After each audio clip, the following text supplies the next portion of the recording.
Ngalisanda sikhuluma igama lami nguChris Gande. Nanzi inhloko zendaba zethu lamhlanje. Senegal. Kulabantwana abazinkulungwane ezingama-50 abaphendlayo ezitaladeni zesigodlo seDakar. Mauritania.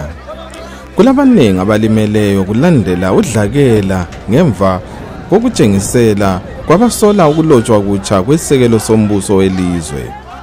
South Africa. Imfa yowalwisa uhulumende wabahuquluzi benotho uAhmed Timol isicutshungulwa ngemva kweminyaka engama-46. Nigeria. Ukulinywa kwerayisi sekuyinsika yempumelelo elizweni eselile notho ephansi. Liberia.